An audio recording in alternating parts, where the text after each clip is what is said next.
Ladies and gentlemen, welcome to our fourth launch of the year from the Guyana Space Center, the second with Soyuz and the 250th, including all Arianespace launchers from CSG since its inception.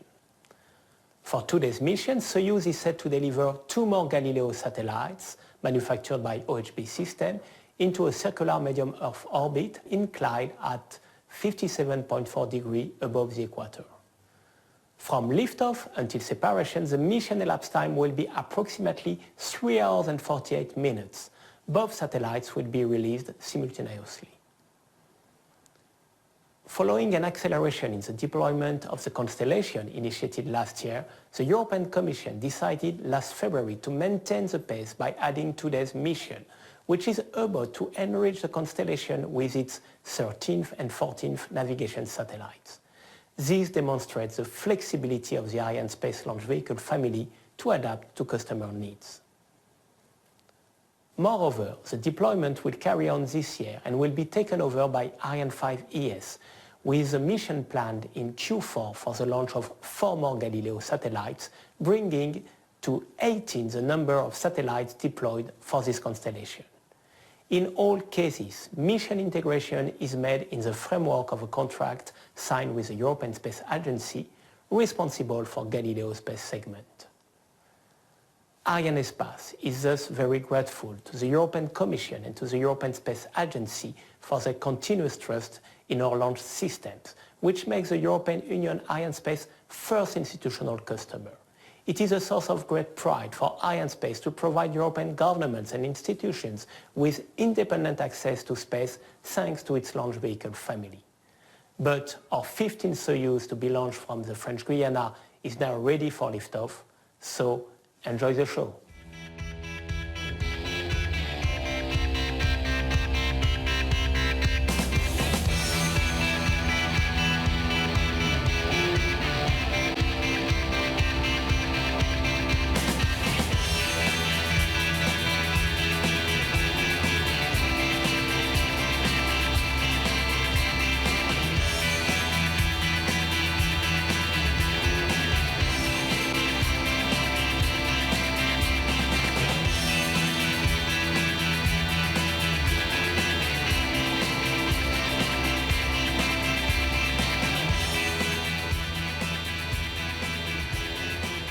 Greetings, everybody, wherever you may be, and welcome once again to Kourou, the home of the Ariane family, for today's launch of Soyuz number 15 from the spaceport.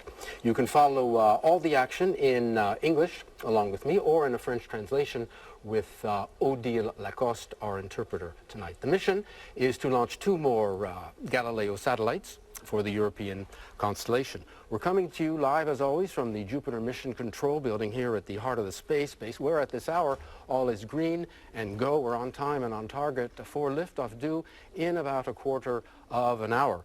Galileo, you remember, is Europe's own satellite navigation system. In just a few years, she will be operating at full capacity with a fleet of 30 satellites. We're about halfway there because today we're launching satellites number 13 and 14.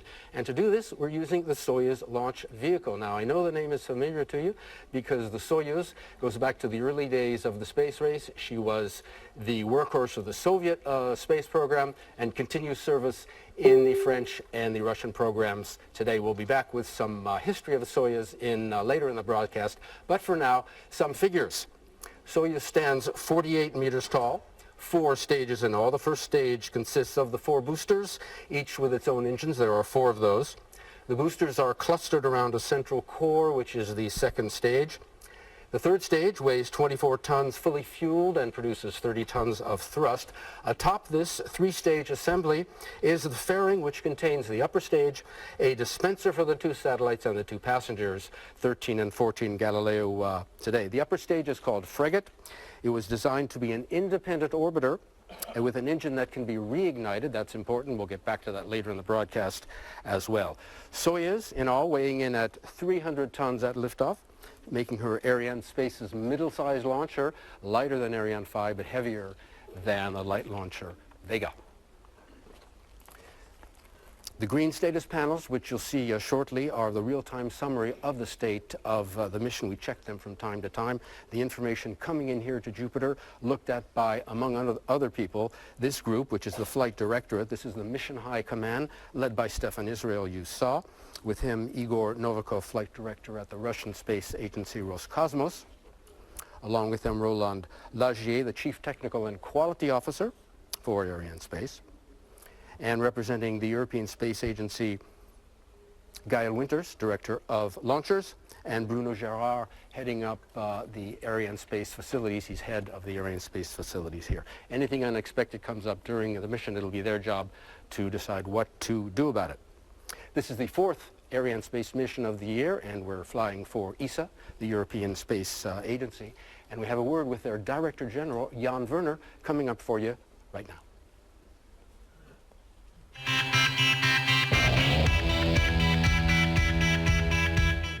Ladies and gentlemen, welcome to another launch of Galileo satellites.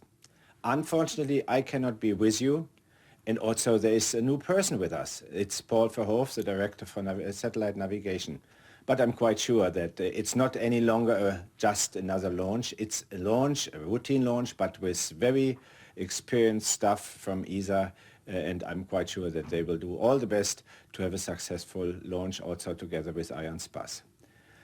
Galileo Galilei, he is dead since 375 years, but our Galileo satellite navigation system is alive, and it's more and more alive. So we will have another 2 satellites launched today, and therefore we will have about 14 satellites then in orbit. And at the end of this year, we will have another launch with 4 satellites with Ariane 5. That means we have then 18 satellites. This is already a good number for some first services. But it's also important that we are completing the full structure, the full constellation of satellites, of Galileo satellites, in the near future. Already, Galileo is working with EGNOS, for instance, at different airports in the world. Unfortunately, as I said, I cannot be with you in Kourou, but I can witness this launch later on from Brussels, where I will be today. We are going to stay with ESA because we're very happy to have with us the Navigation Programs Director from ESA, Mr. Paul Verhoef. Welcome to you. Good morning, Josh. You're up early. Very early. We've had already a long night, but this is the business. It's the space business. Okay, we have a few minutes to find out about the space business and especially about the Galileo business. Let me ask you this. We're well into deployment of the Galileo system, but for people just tuning in, can you give us a brief overview of what the system is all about? Yes. In order to receive or to locate your position in devices like this, or in devices in boats, or in cars, or in airplanes, there is a chip in here which needs to receive at least 4 signals from 4 satellites, and it calculates your position. So what we are providing is the satellites, the ground infrastructure to go with it, so that in millions, or 100 millions, even billions of devices around the world, the positions can be calculated.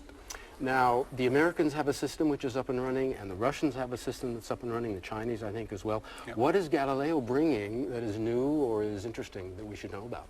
Well, the other systems were primarily, in the beginning, designed for military purposes. We have, from the start, designed the system for civil purposes. We have quite a number of different user groups who have different requirements from satellite navigation signals. So we provide for all these user groups the different signals they are using. Okay, this is, if I count correctly, the 9th Galileo mission. If we go back to the in-orbit validation testing, which went back in, I think, maybe 10 years ago, is there anything special about the launch today that we should know about? Yes, the launch today is special because indeed we get to about half of the constellation, and with half of the constellation we are able to provide initial services. And these initial services, that means what, initial commercial services? It means that we are offering a certain guarantee of a certain minimum performance of the system, which allows for some of the services experimentation, and it allows, for example, in devices like mobile phones, that they are going to be used together with GPS in order to calculate position. Obviously the chips in the phones need to be activated for that, and it needs to be the most modern smartphones which they are, but we expect that over the next years they will be made available. Okay, the DDO has just called out, or is going to call out, the final launch sequence. That means we're moving into the final moments of final countdown. It's a very critical moment, but it means that we're moving as we should, all on schedule. Okay, final question for you. This is, I believe, for now anyway, the final Soyuz for the moment to launch some Galileo satellites, because we're changing launchers. We're going to have an Ariane 5 launch next time, I believe, at the end of the year. Why the switch? Yes, we're going to launch with Ariane 5 on the 17th of November, the first of 3. And we're doing that because we want to speed up the deployment of the constellation, and with the 3 Ariane 5s we can each time launch 4 satellites at a time in each of the 3 orbital planes of the constellation. So we'll be at how many by... By then we will be at 26, and after that we have to complete the constellation, and we go to replace satellites which are at the end of their lifetime. So we do it at a lower pace, and we foresee to do that with the new Ariane 6 or with Soyuz. Okay, and after that, can you look ahead after that briefly? We're going to do this for a long, long time. Okay. We are out of time already. Paul Verhoef from the European Space Agency. Thank you very much. Thanks, George. We've set the scene for you. Now we have the broadcast coming up. Paul is going to take his place behind us here in the fishbowl, going back to work. I'm going to join my colleague for the English commentary, Alfredo Quiles, up there in the broadcast booth. You can follow in French with Thierry Bouvard.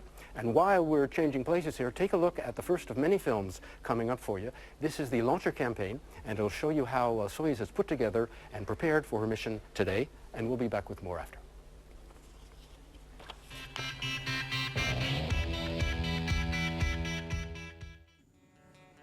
On March 21st, began the launch campaign in the 3-stage integration building, the MIC, with the frigate upper stage preparation. Frigate preparations for this mission began in the MIC just after departure of the frigate used for the last Soyuz launch, number 14.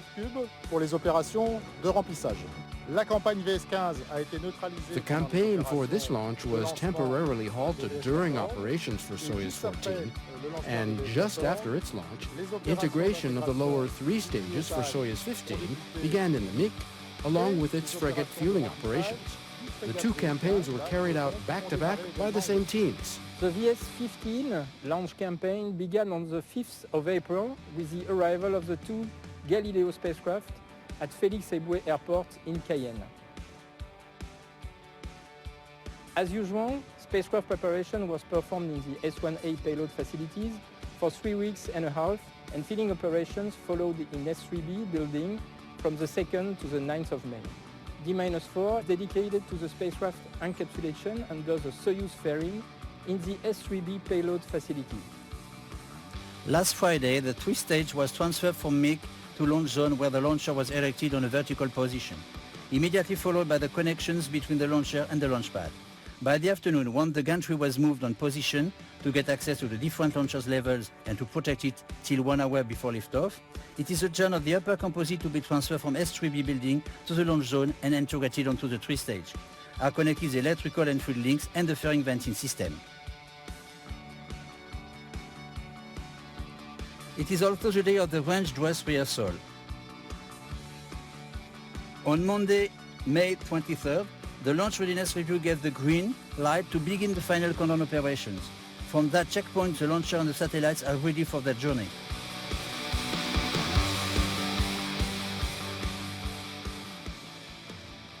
Here, for the first time at Europe's spaceport, we'll be launching 2 Soyuz vehicles with less than a month's interval.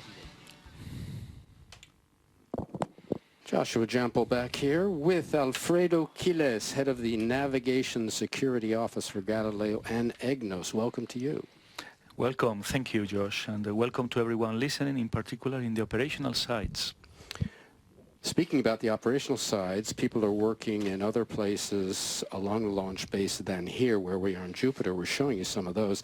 This is the launch center. These people are closer to the pad than we are in Jupiter, because their job is to monitor all Soyuz systems right down to the launch. Once the launcher leaves the pad, their work is done. They're working inside a 2-story bunker made of reinforced concrete. The roof is lined with 2 meters of concrete to protect them. Yeah, the European team is led by the launch operations manager, Jean-Luc Barlet, whom you saw in the screen. He's the interface between the manager of the Russian team and the Jupiter building. The Russian's operation chief today is Alexander Cherevan.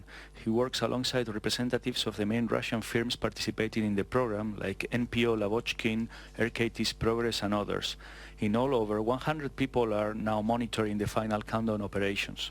Other people working are at the CVI, that's the Quick Look Telemetry Display Office, which sits atop the Montagne des Pères, which is behind us here in Jupiter. This is a spot where all the telemetry comes in. Yeah, correct.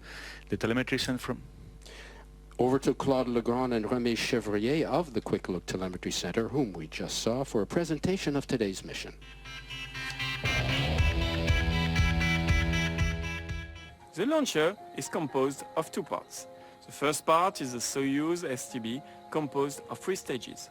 The second part is the nose module, composed of the frigate stage and the 2 satellites. 9 minutes after the liftoff, the Soyuz STB will inject the nose module into a suborbital orbit. The flight of the Soyuz is tracked by Galileo station in French Guiana and by a station installed on a boat on the Atlantic Ocean. After that, the frigate stage will manage a first boost of 13 minutes to inject the nose module into an intermediate orbit. 3 ground stations will follow this part of the flight. The boat station, Santa Maria on Azores Islands, and Osagel station near Toulouse. The end of the mission will be integrally tracked by New Nercia station near Perth in Australia. During around 3 hours, a long ballistic phase will take place. After that, the frigate stage will manage a second boost of 4 minutes to inject the nose module into the separation orbit. At last, 3 hours and 48 minutes after the liftoff, the simultaneous separation of the 2 satellites will occur. Remy and I will manage the real-time evaluation of the launcher data from the Soyuz Control Center. My colleague Antoine Courtois is in Moscow, where he will supervise the production of the orbital parameters. Yeah, at minus 2 minutes 35 you will hear the DDO call out what the electrical umbilicals, those are the cables on the satellites, have been released. They drop into a metal basket designed for the purpose of retaining them. 2.5 minutes to go. About an hour ago, the gantry was moved back about 80 meters, revealing the launch vehicle that you see there. But there are many, many other launcher preparations that have already taken place. Largage des ombilicaux Chao. Ah, d'accord. Correct. At minus 4 hours 30, the tanks were filled with hydrogen peroxide. This took 20 minutes. Then at minus 3 hours 10, we filled the tanks with liquid oxygen. This took 45 minutes. And then at minus 2:55, they were filled with kerosene. These are all the different fuels that are used in the Soyuz vehicle. Green status panels on the right continue to tell the story. All is go. That's perfect. Once the launcher is filled, we have 3 days to launch. Otherwise, the fuel begins corroding the vehicle and it has to be emptied. But in this case, we are go. We are fine for tonight. Just under 2 minutes. You will shortly see the people here in the hall moving out to the balconies on either side of Jupiter here. There's a fine view on the range, and people come here to take advantage of the fine weather and watch the launch. The DDO tonight, the voice you hear is Jean-Luc Voyer. That's the range operations manager from EGNOS. Thierry Villemart, whom we just saw, the Arianespace person who works with him. We want to say hello to everybody taking the broadcast tonight at ESA CNES Daumesnil in Paris in particular. Yes, and also hello to everyone watching from ETIC, from DDO. ESTEC. Attention pour A0 moins 1 minute. DDO is going to call out the 1 minute mark. Perfect. Top A0 moins 1 minute. You want to say hi to your people?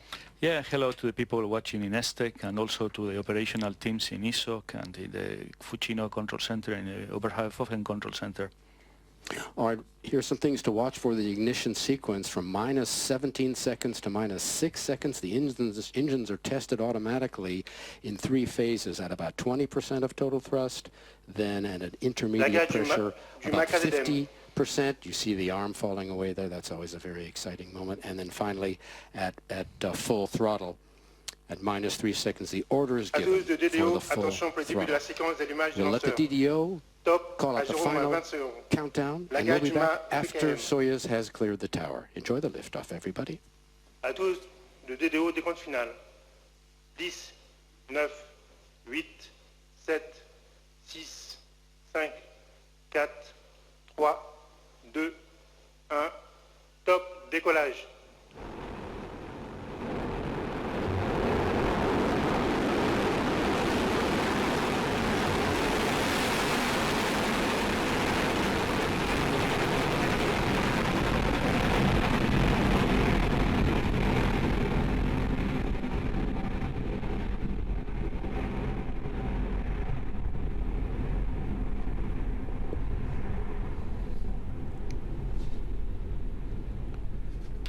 Well, we are underway. Soyuz lifted off from French Guiana. I guess we lost her to the cloud cover because the camera is not following her. The people are already coming in from outside on the terrace. But this is the 250th Arianespace mission to fly from French Guiana. And do you know what number Soyuz flight this is? It's about 1860, no? 1,860. 61. 61. It's true. So there's nothing like it. There's a shot. I picked up our camera again of Soyuz burning. Tell me what went through your mind when you watched the liftoff. Well, to be honest, happiness and relief. Lots of people have worked very hard on this here and in Europe, and it's fantastic to see it flying. We need these satellites. The boosters and the central core or second stage are burning now. The boosters weigh 45 tons each at liftoff. Yeah. The total mass is 178 tons of the first stage. Yes, the engines run on liquid oxygen and kerosene, the same propellants which are used in each of the three lower stages. And the second stage, similar to the boosters, its ignition occurred on the launch pad along with 20 engines at once on the launch pad. As you saw, this stage burns for about 4 minutes. Yep. Now remember, Soyuz weighed 300 tons at liftoff. Now, after separation of her boosters in about 2 seconds, can you guess what her weight will be? Just a guess. It's about 135 tons.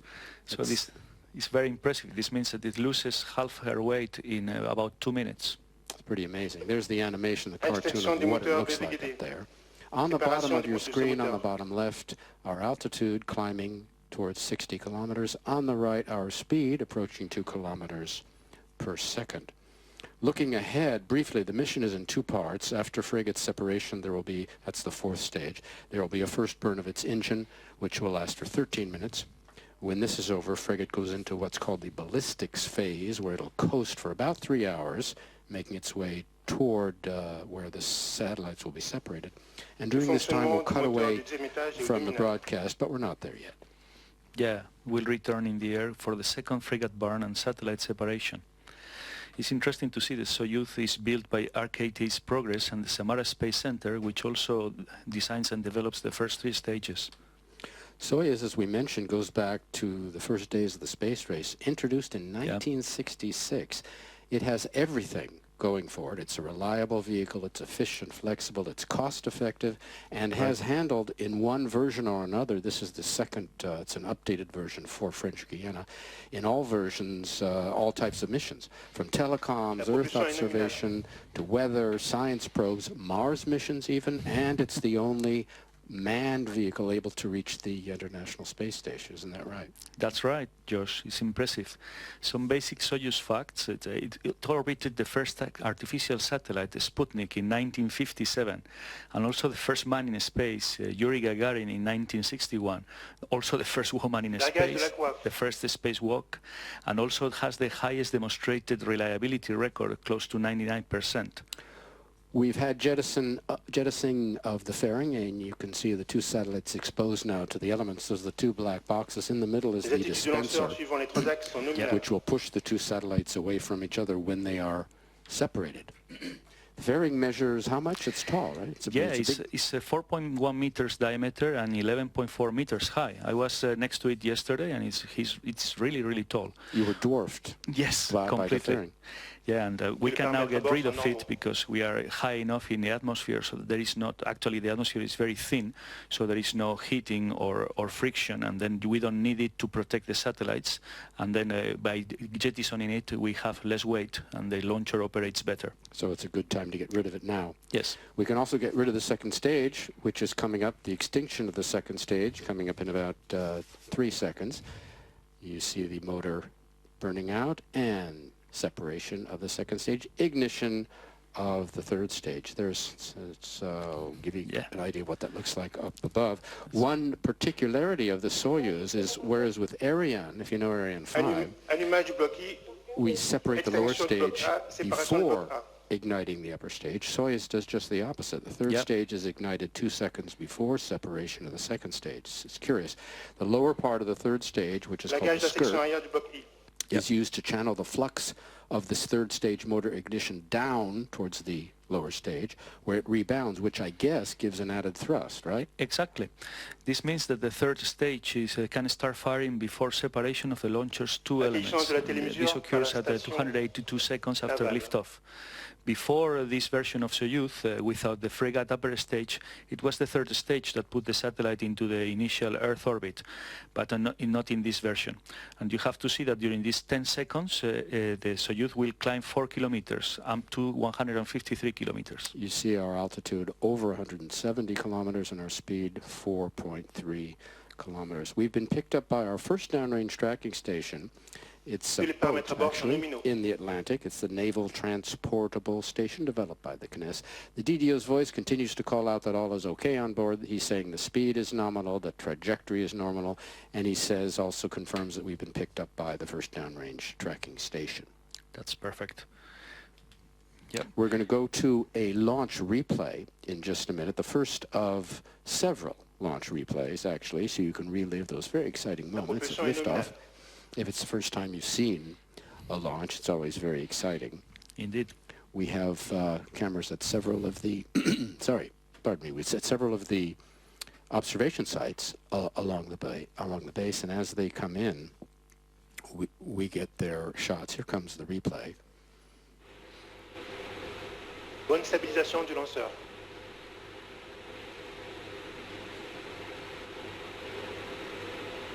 Lifting off rather rapidly.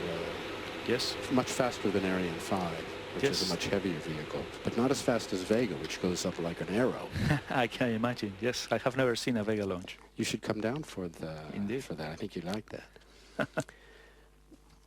The Galileo program began in 1999 when Europe decided to build its own satellite-based navigation system. Now I want to ask you, you're from ESA. What's ESA's role in the program? Okay, Josh. There are basically three main bodies involved in Galileo. We have the European Commission, the European Union is the program manager funding it. And then we have European Space Agency. And then we also have the European GNSS Agency. GNSS stands for GNSS? Global Navigation Satellite Systems. So it gets into a complicated acronym. We call it GSA for short. GSA, okay. Yes. And what does GSA do? So first we are the architect, ESA is the architect, we have designed and developed the system and we are in charge of making it work, and then GSA is in charge of implementing the services and maximizing the use of the Galileo signal. So ESA overall, ESA's job is to oversee and fund the program? No, the funding is done by the European Union. Okay. So we are in charge of designing and procuring the system. Right now we are in the finishing the deployment phase, which means that we are still finishing the deployment of the ground segment, and then at the end of the year we will start the exploitation phase. It's a different phase in which GSA, the European GNSS Agency, will have the role of exploiting the services, which will start this year in October with the initial services. Soyuz continues to fly north, her path north, then east over Europe, where she's picked up by the Osagel station that is near Toulouse, that is coming up. Then she'll continue east over Russia, and then south, where she'll be picked up by Perth in Australia. This station there will see separation of the two Galileo satellites, just actually south of Australia. coming up on third stage separation at 175 kilometers. We're right where we should be. Yep. And you'll hear the DDO call out that confirmation there. It looks like this third stage is separated on the animation there. Extinction du bloc I, séparation du bloc I. The DDO has just confirmed it. You may have noticed that events are announced by DDO with a slight delay. Yes. Of just a couple of seconds. This is quite normal. Why? Because information, the telemetry and the radar, that comes into the ground stations that we've been talking about, then sent in here to Jupiter, have to be first confirmed. By whom? By our Russian teams. And where are they? Moscow. In Moscow. So they have to come here via Moscow. It takes just a few seconds. Yes. Then they come into the CVI, the Quick Look Center, which you saw earlier. Everything normal on board, says the DDO. Can we talk about the ground segment now? Yes, indeed. It's a very, very impressive ground segment. We have actually two, the control segment and the mission segment, and they are being used every day for the routine operations of the first satellites. Right. You saw that the frigate has just been ignited. That's the first frigate burn, right on time. It'll go for 13 minutes. That's very good.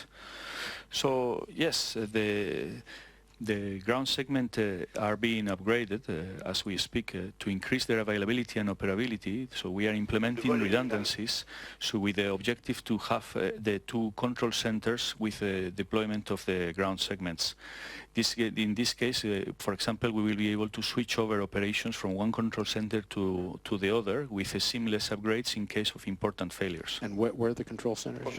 They are one in Fucino, Italy, and the other in Oberpfaffenhofen, Germany. Right, okay, so they share the duties. Yes, in this case, this is what our target. All right, frigate is burning. She will continue to burn for another 12 minutes or so. Then there will be a second burn in about 3.5 hours. That's a shorter burn, 4 minutes. We'll explain why that's 1/3 of the length of the first burn, but we'll explain that when we get to it. After the first burn, this first burn that's occurring now, the upper composite, we call the composite what's left of the 300 tons. The upper composite is spun up during what we call the ballistics phase. We'll explain that when we get there, and that lasts about 3 hours. Yeah, correct. The frigate, then frigate will ignite her engine a second time for the 4-minute burn, which will circularize the orbit into the separation orbit for the satellites. Then the satellites will be released at 3 hours and 47 minutes after liftoff. These satellites weigh 730 kilograms each and will be separated together. Now, why are they separated together? It's more efficient this way. Then the frigate continues into its graveyard orbit, so that there will be a passivization later, and the satellites will start drifting into their target orbits. Okay, we're going to a film on Galileo now, the first of a couple of them, presented by ESA, the European Space Agency. In a clean room at the European Spaceport in Kourou, French Guiana, Galileo Sat 13 and 14 are undergoing their final launch preparations. In these facilities dedicated to Galileo, ESA has prepared no less than 6 satellites during the last year, and now 2 more satellites will join the Galileo constellation. With the Galileo space component growing steadily, ESA has also worked on the Galileo ground segment. On the ground, we have most of the installations in place around the world. We're talking about some 40 ground installations, stations spread out all over the globe. All of that is operational. It is not yet having all the full functionality which is needed, so we're currently building that out. For example, it needs to have the capability of actually working with up to 30 satellites in the future. So this is all being readied at the moment. The ground segment is a key component for Galileo, with the 2 control centers, Oberpfaffenhofen in Germany and Fucino in Italy, processing the navigation signals and maintaining the constellation. They follow the satellites and give them commands through several telemetry and tracking stations. Another part of the ground segment are the Galileo sensor stations. They receive the timing and position signals produced by the satellites and send these back to the control centers. There, the satellite data is processed and the navigation is sent back to the satellite via the 5 uplink stations located around the globe. It is this complex network that allows Galileo to provide navigation data with pinpoint accuracy to the users. Today, ESA is working on the ongoing deployment of satellites to complete the constellation by 2020. However, with the ground segment ready and part of the constellation already deployed, Galileo services will soon become available.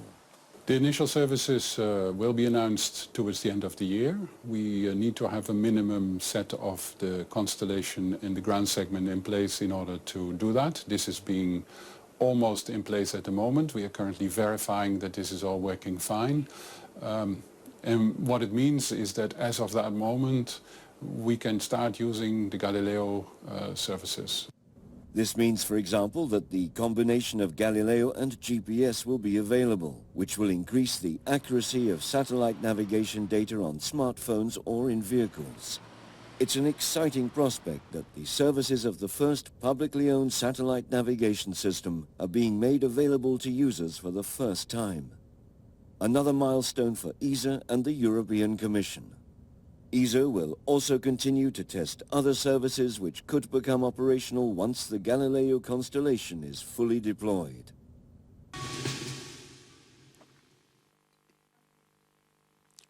We mentioned, Alfredo, what your job title is, but we haven't talked about what you do. How long have you been part of Galileo? Okay, Josh, I joined almost 11 years ago the Galileo project in the ground segment. So that's at the beginning almost. Huh? Almost. By the time I joined, the contracts for the ground segment had started in January 2005. But yes, this means that I've been following the full cycle of development of the ground control segment and ground mission segment, especially, also in the validation.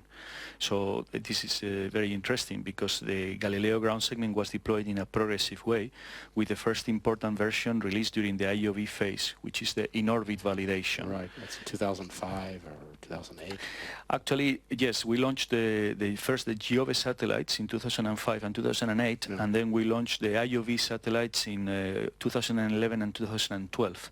Before those IOV satellites were launched, we had to deploy the IOV ground segment, which was in the both control centers already. But this was just the beginning. Then we had the deployment in the two control centers and also the implementing the capability to switch over from one side to the other in a short period of time. This is what we have been working on, and is expected to be fully qualified in 2016. So you've seen all the upgrades and you've seen a lot of changes in the ground segment then? Indeed. Yes, it's a lot of a big challenge, in particular because the controlling a constellation of 30 satellites is not so common in ESA missions. We typically control one satellite or two, not 30.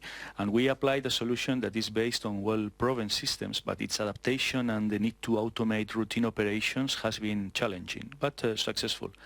Also, in the ground mission segment is very complex. This implements the mission of the system, and it computes the navigation messages, and it's a real-time processing over a distributed architecture. So this, for example, the software developer is developed has 2 million lines of code with very stringent quality requirements. Okay, we're going to another film now on Galileo. You can see more on how the system works.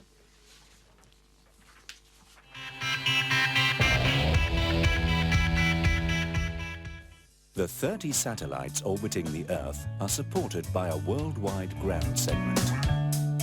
Two control centers process the navigation signals and maintain the constellation.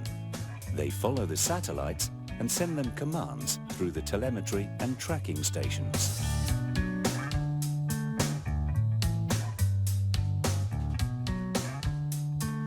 The satellite signals broadcast Galileo time as well as position information. These signals are received by the Galileo sensor stations, which transmit them to the control centers.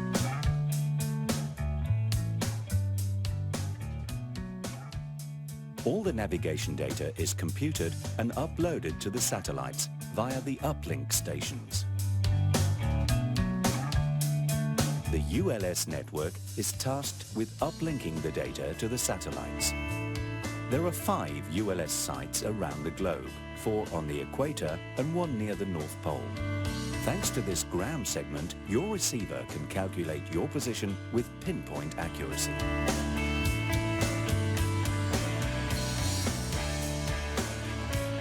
Your navigation instrument calculates its distance from a Galileo satellite by measuring the time that the signal takes to reach it.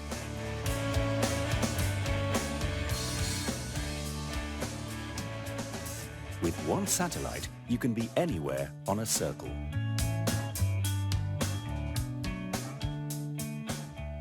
But as the time of your device is not very precise, 4 satellites are required to calculate your exact position.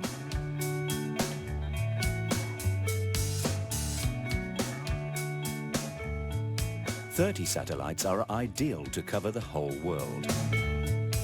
Galileo allows many different applications. In the air, on the ground, and at sea.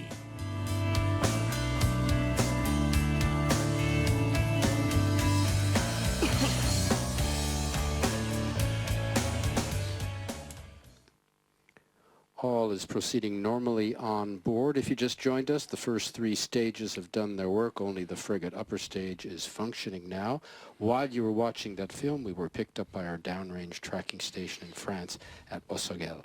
Now, we've been hearing about the 3 different orbital planes where the satellites are set in their slots. Can you explain why we need 3 orbital planes? Yes, Josh.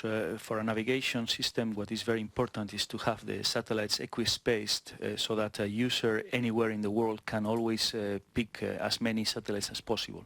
So one optimum combination is having 3 orbital planes separated by 120 degrees of longitude and inclined in 56 degrees with respect to the equator. Then this means that in each orbital plane, when the constellation is completed, there will be 10 satellites for each. Originally, there was a mission requirement for implementing the specific safety of life service, and then there was one backup in each orbital plane. So this meant 27 orbital operational satellites for the Galileo system. Including the backups? No, without the backups. Without the backups. That's 27 plus 3, 1 in each plane. Right. Now this requirement has been lifted, and the nominal constellation is at least 24 satellites. But we still have the objective to reach 30 satellites. As you saw in the video, this is ideal for the navigation system. For covering Yes. Okay, the DDO continues to say that frigate continues to burn normally. Our Soyuz pad, just to get back down to Earth for just a moment, from where we lifted off, is the 7th in the world, and it was the most recent until this year. There are 2 Soyuz pads at Baikonur in Kazakhstan and 4 at Plesetsk, and the one here in French Guiana was modeled on those, of course. And a new pad, which is the world's 8th, was just built in Russia at Vostochny. I hope I'm saying that correctly. Vostok meaning east. Correct. And the only one, besides here, with a gantry, yes, used for their Soyuz pad. And the first launch over there just took place last April 27th. So the gantry is used only here and at the new Vostochny site. Yep. We're coming up on cutoff of the frigate engine. That'll be in about 1 minute.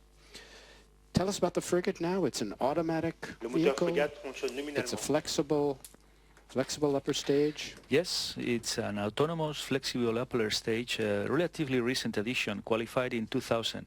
It has been designed to operate as an orbiter, and it extends the capability of the Soyuz vehicle, giving it access to a full range of orbits, low Earth orbit, sun-synchronous, medium Earth orbit, which is the one we are getting now. And low Earth orbit is like the space station? Exactly, 400, 900 kilometers. Right. And the MEO is a medium Earth orbit, is like 23,200, is what we are getting for Galileo. And sun-synchronous is polar orbits? Exactly. Right? Exactly. For Earth observation satellites, that's what you want. Also, geotransfer orbit is an elliptic orbit as an intermediate step to go to geostationary.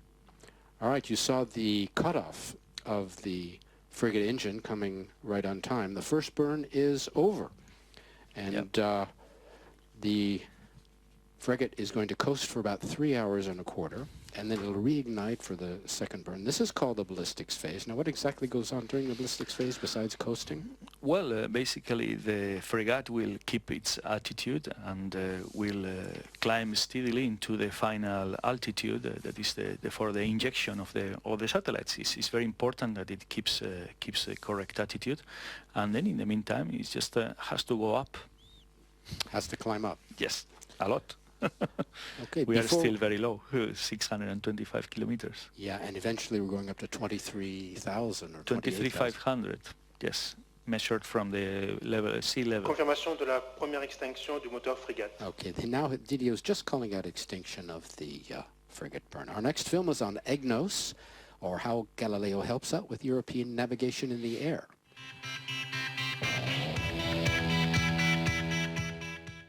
Satellite navigation has become an integral part of our lives today. An area where satellite navigation plays a major role is air traffic control. For this safety-critical domain, the European Space Agency, ESA, the European Commission and Eurocontrol, the European Organization for the Safety of Air Navigation, developed EGNOS, which has been in use since 2011 and augments the existing GPS system. This increases the accuracy and the integrity of the position computed by the user. Nowadays, it has become an extremely reliable tool for pilots, helping them cope with whatever flying conditions they're faced with. Now with the new EGNOS system, which is much more accurate than the normal GPS system, and we're able to get closer to the ground and be able to fly in weather that is with lower clouds or low visibility than we are used to. Here in Denmark, bad weather or limited visibility is something that these air ambulances or rescue helicopters are confronted with all too often. Before EGNOS, up to 10% of the missions had to be cancelled due to poor weather conditions, a tragedy for patients whose safe and timely arrival at a hospital was often a matter of life or death. Now, with EGNOS, 3 geostationary satellites and a ground segment are working together to send an integrity signal to receivers in aircraft and helicopters.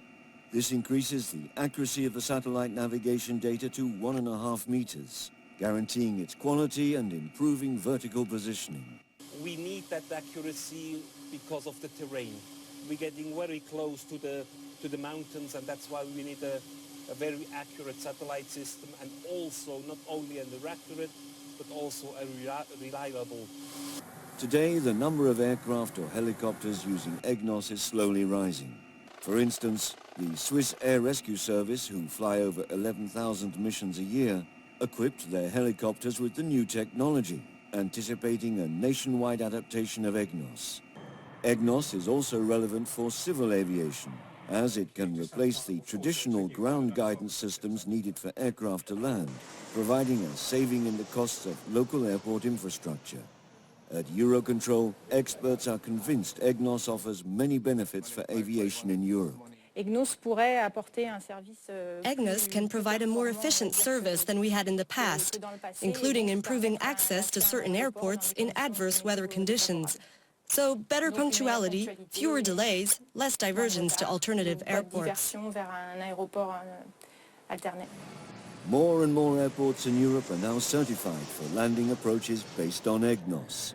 And what is happening in air traffic management will surely be extended in many other applications that need to rely on guaranteed satellite navigation signals. EGNOS will soon augment both GPS and Galileo navigation data. Relying on 2 constellations will further improve its performances and reliability.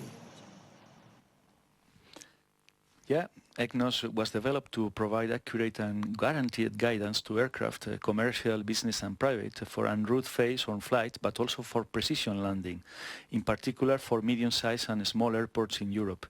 So this is an augmentation of GPS signals, and it increases the accuracy and provides integrity information.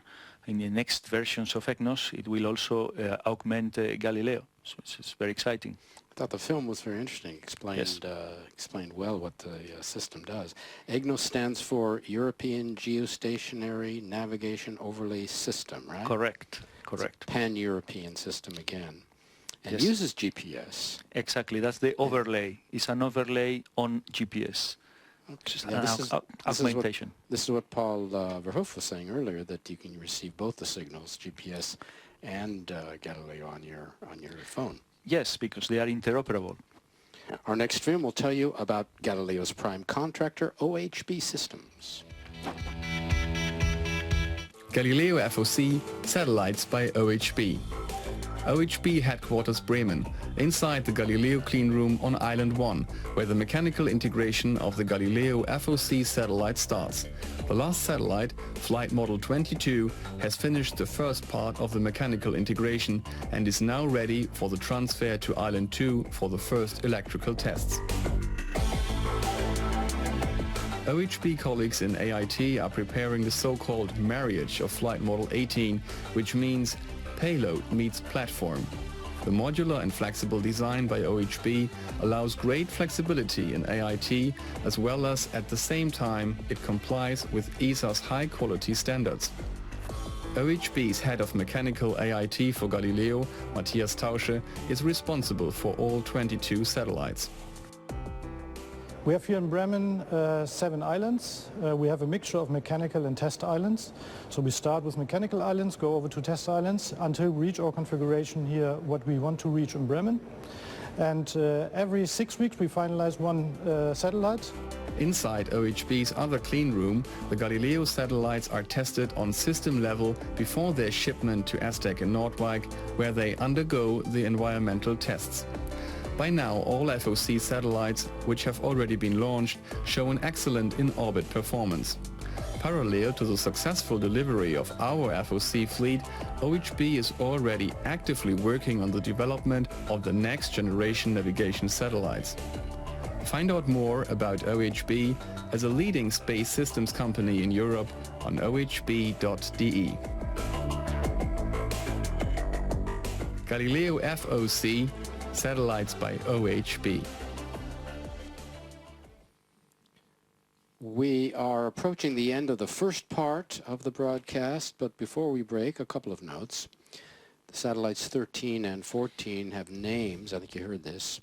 Daniele and Alize, all the Galileo satellites have names. They're Correct. for European students. There was a contest, goes back to 2011. I think they had children draw pictures. Yeah, that's right. Of space, and it's the 2 winners tonight, Daniele and Alize, so congratulations to them. Galileo under civil control, right? But the signal can be used by public services like fire and police. Yes, correct. The Galileo offers, as you say, an open service for civil use, in particular for mass market applications, also a commercial service for providing improved position accuracy, and a public regulated service for government applications. All right, we're going to go to another launch replay, the final one during this first part of the broadcast, and we'll say our temporary goodbye as Galileo goes into her ballistics phase. That lasts 3¼ hours. During this time, she'll coast or drift, here are your replays, up to her separation point. We're not going to keep you. We'll take a break. We'll be back later. You can stay connected via the internet, and we'll be back when? Yes, at the, with the end of the mission at 9:25 local, or at plus 3 hours, 35 minutes and 5 seconds. All right, here in Kourou, the VIPs will be able to visit the launch sites for Ariane and Soyuz, plus the Galileo station. I think you're going with them. Yes, I will be guiding them together with a colleague. I was one of the responsibles for developing this station, so for me it's like going home. So you know, okay. So we'll ask you how the tour was when you get back, because everyone will be back here in Jupiter for the second part of the broadcast. It'll last about an hour, and during that time we'll see separation of our 2 passengers, so don't miss it. Enjoy the break. We'll be back, and we'll see you here later on.